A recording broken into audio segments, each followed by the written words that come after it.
Nos vamos a ir a introducir un poco al mundo de los anfibios de la mano de la profesora doctora Rosana Muñoz. Rosana es bioquímica y también es bióloga molecular titulada en la Universidad Nacional de San Luis, esto es en Argentina.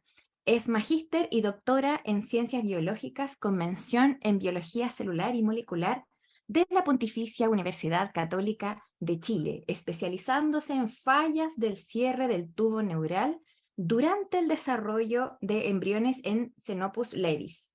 Realizó sus estudios postdoctorales en regeneración de médula espinal por activación de precursores neuronales en este mismo modelo animal en la Pontificia Universidad Católica de Chile. Actualmente la profesora Muñoz es profesora asistente y directora de investigación de nuestro Departamento de Tecnología Médica y se está focalizando en el estudio de activación de las células glía radial y de los nichos neurogénicos luego de la hiperestimulación neuronal reiterada, donde colabora con diferentes investigadores e investigadoras nacionales e internacionales de la Universidad Complutense de Madrid, la Brown University y la Pontificia Universidad Católica de Chile, y también con personal de nuestra propia universidad. Los dejo entonces a continuación con Rosana Muñoz y con su conferencia que se titula Neuroregeneración, función de las células glía radial luego de una lesión cerebral. Adelante, Rosana, por favor. Eh, Hoy mi intención es hablarles un poco sobre la neuroregeneración y focalizarme en lo que es la glía radial. Pero para ello quisiera comentarles un poquito y hacer estas terapias de shock, como se les puede llamar, y posicionarlos en una realidad muy fuerte para muchos pacientes, que es cuando ellos están sometidos justamente a una hiperestimulación neuronal, que tiene distintos grados. No me voy a detener a hablar sobre ellos, pero lo voy a limitar en algo más simple para poder comunicarme con todos ustedes en una convulsión o en una crisis epiléptica. Entonces, ¿en qué punto me voy a basar para poder hablar sobre las células glía?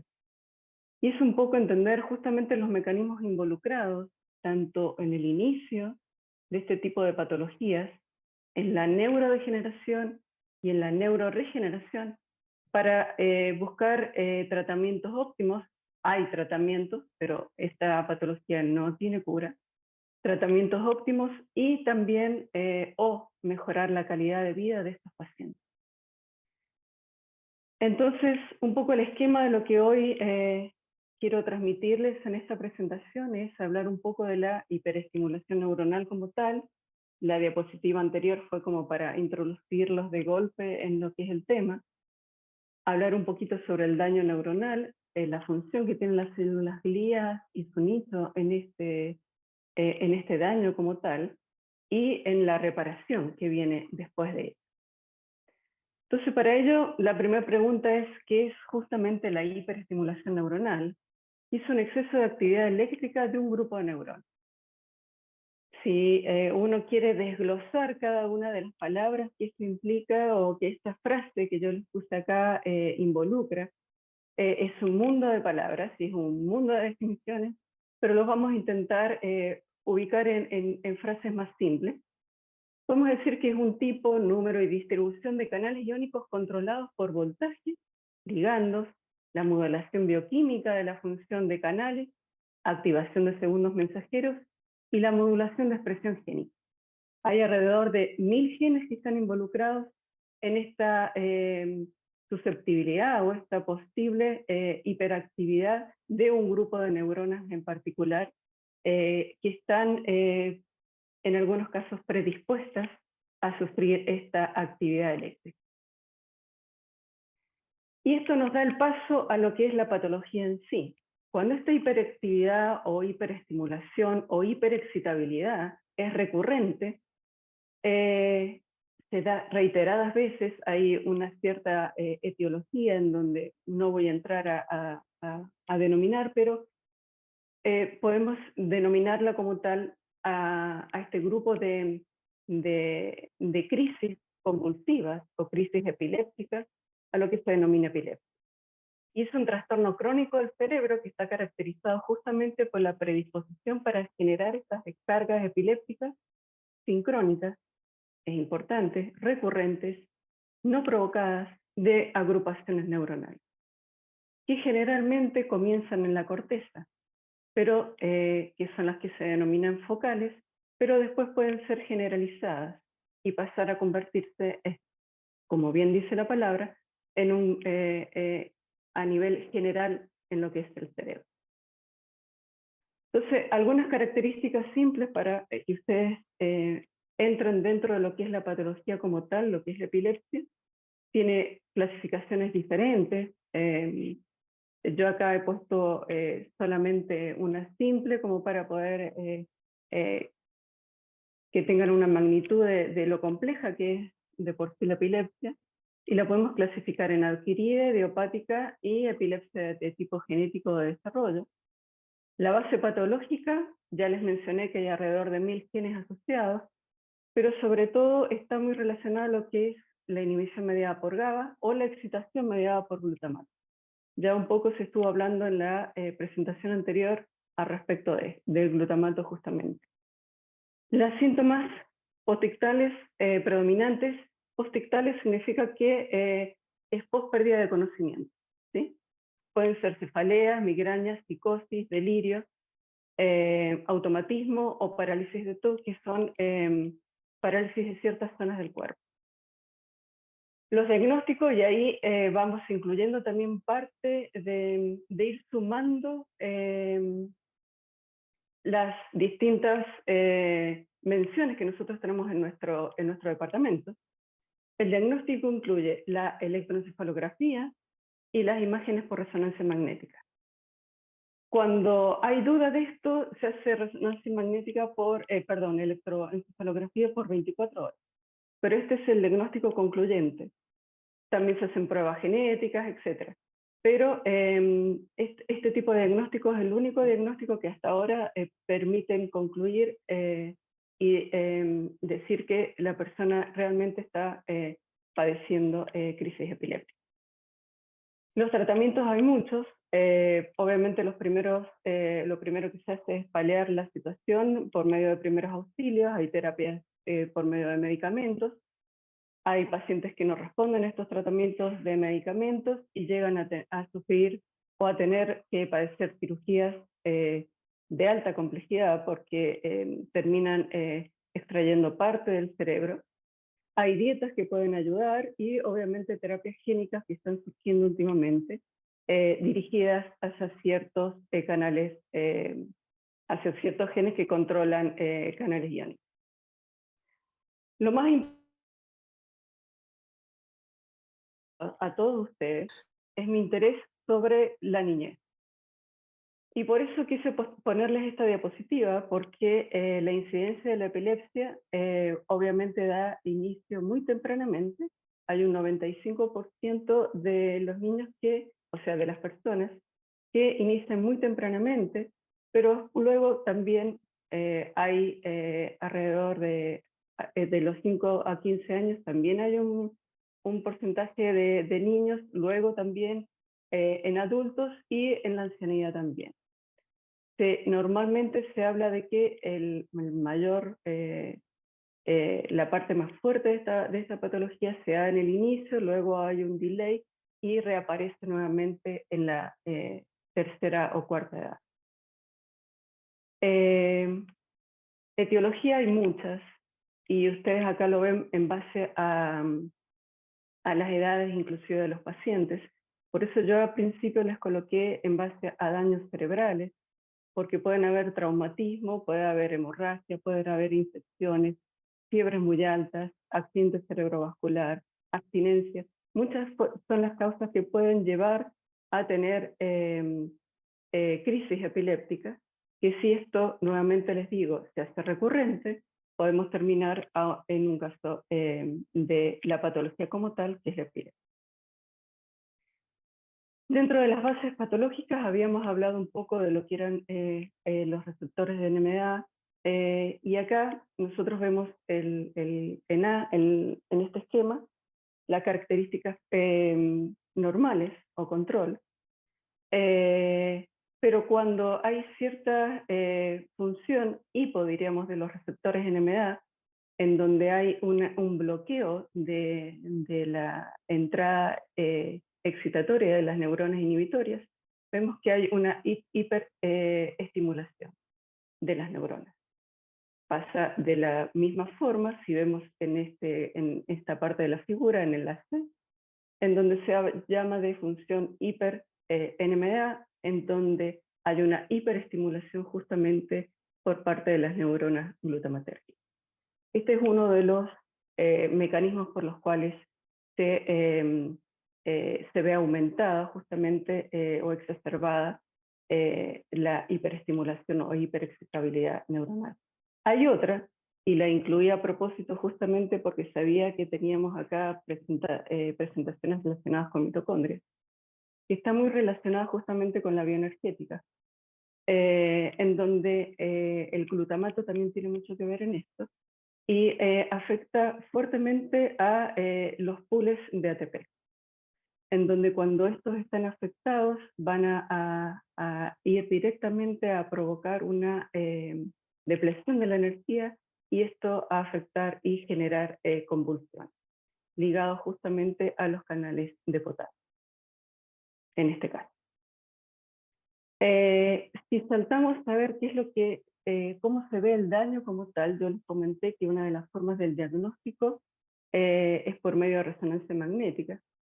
Y acá yo les presento, esto es en humanos, les presento dos cortes coronales, en donde podemos ver justamente el daño que se puede visualizar en esta resonancia magnética, como esclerosis y displasia, que son estas zonas opacas que ustedes pueden visualizar acá.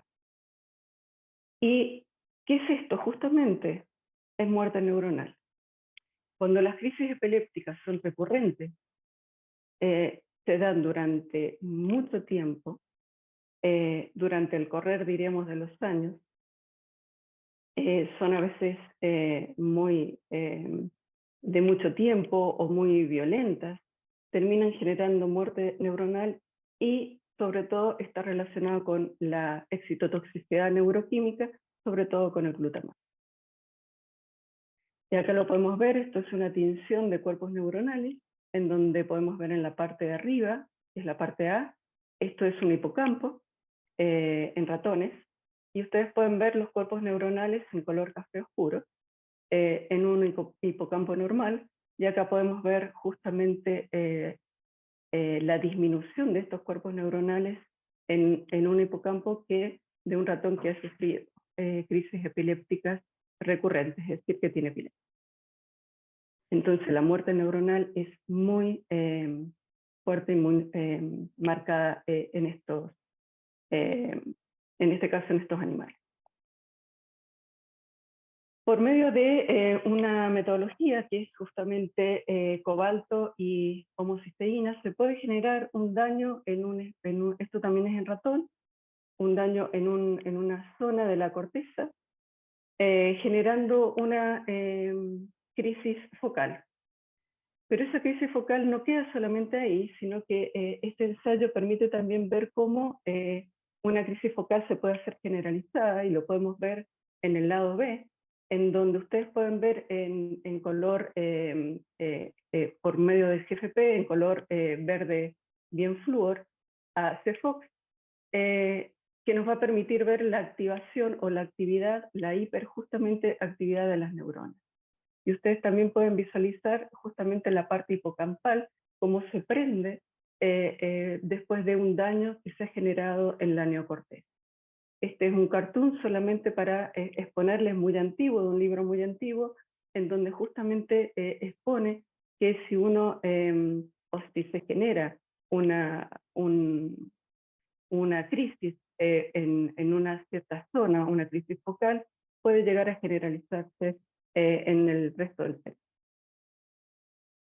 Entonces, y acá aquí tiene que ver las famosas células glía. Es que las células glía son progenitoras del sistema nervioso central, y son las progenitoras en mayúsculas, porque ellas dan origen a otras progenitoras, justamente. Entonces ellas generan la mayoría de las neuronas y de las glías, ya sea en forma directa o por medio de intermediarios, ¿sí? Ya sea astrocitos, ya sea los progenitores de los oligodendrocitos, que a su vez van a generar los oligodendrocitos, y ellas mismas, porque ellas mismas se auto-replican, ¿sí? Entonces van manteniendo su stock. Estas son las famosas o células de la glía radial, que acá se las muestro por medio de microscopía confocal en este color verde, ¿sí? Entonces la función de ellas, justamente se las muestro acá, es la de autorreplicarse, es decir, mantener su pool permanentemente, y de mantener o de generar células que van a servir en el cerebro con distintas funciones, ya sean neuronas, astrocitos y oligodendrocitos y progenitores intermedios. Entonces, si nos introducimos directamente con las células glía radial, que las podemos visualizar acá, hemos visto, y yo les he comentado previamente, que ante una crisis epiléptica va a haber un daño. Pero ante una crisis epiléptica también va a haber activación o hiperactivación de las neuronas. Entonces, cuando tenemos una crisis, hay proliferación, ¿sí? Proliferación a nivel, en este caso, de estas células glía. Y esto es lo que nosotros podemos visualizar acá. Por medio de BRDU podemos ver proliferación. Vemos anestin, que es un marcador de neurona temprana, y GFAP también. Y acá podemos ver justamente la formación o generación, esto es en ratón, de proliferación, diríamos, de estas células glía. Acá lo vemos en verde esto. Pero cuando tenemos una epilepsia del lóbulo temporal mesial, estas epilepsias son las más severas y son las refractarias a los tratamientos. También vemos que hay proliferación de las células. Entonces decimos, bueno, entonces todo prolifera, no hay ningún problema. Si yo tengo una crisis, hay muerte neuronal, van a proliferar después, vuelvo a tener una crisis, va a haber muerte neuronal y así sucesivamente. Bueno, no es tan así. Este pool de células llega un momento en que se agota, y en la forma en que nosotros lo podemos visualizar es de esta forma. Al comienzo hay división celular cuando hay ataques o un estado epiléptico basal, algo suave, ellas se van recuperando. Pero llega un momento en cuando tenemos este tipo de epilepsias más agresivas, todas terminan transformándose en astrocitos. Entonces ya no hay una división que me va a generar una célula madre para mantener el stock, o una célula glía para mantener el stock, y una célula que puede ser astrocito, neurona, oligodendrocito. No. Ahora todas terminan transformándose en astrocitos. Por lo tanto, perdemos nuestro pool de células glía. Y esto se resume acá. Entonces, normalmente en situaciones basales, permiso, nosotros vamos a poder mantener nuestro stock de células glía, ¿sí? Vamos a poder tener astrocitos y neuronas.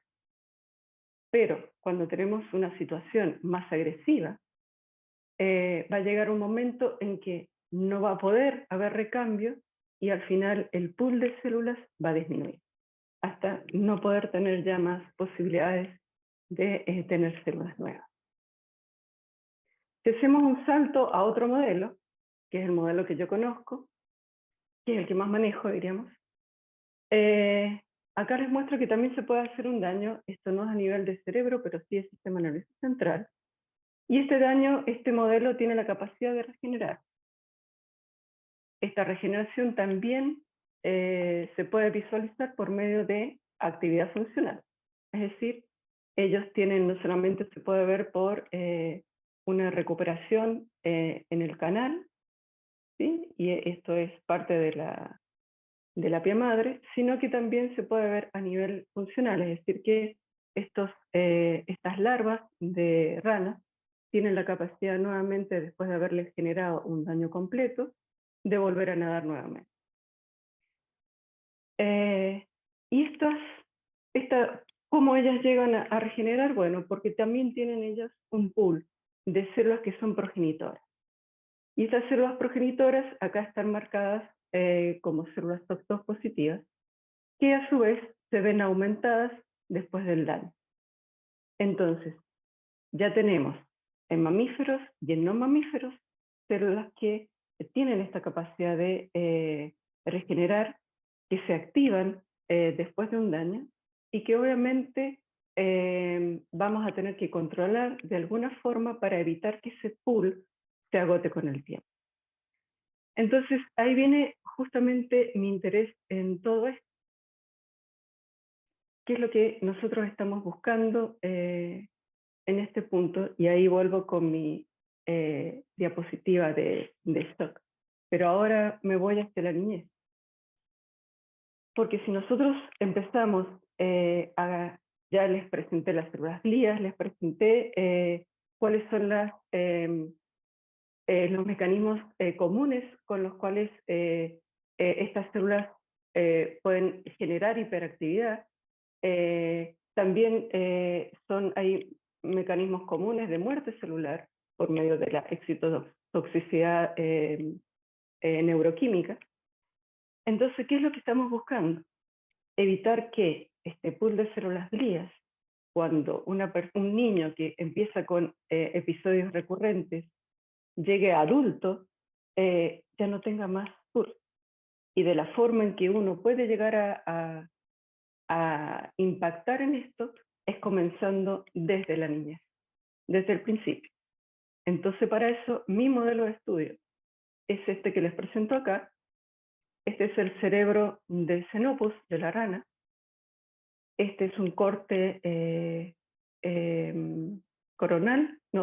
sagital del Xenopus, en donde podemos ver que se puede generar el daño y en donde hay posibilidades de trabajar el nicho, es decir, el entorno de las células glías, que son estas células en color morado, con el objetivo principal de bloquear justamente esta transformación a que todas terminen generando astrocitos en el futuro.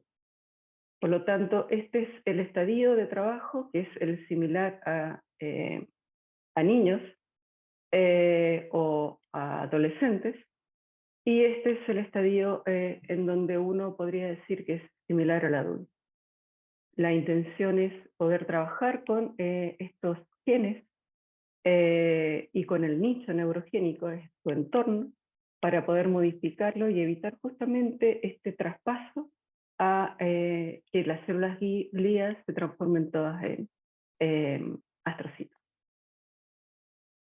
Bueno, este laboratorio, que es el Laboratorio de Biología del Desarrollo y Neuroregeneración, es muy nuevito, así que he tenido solamente un alumno, que es Cristian, al cual agradezco mucho las largas charlas que teníamos por Zoom, porque fue justamente en la época de pandemia.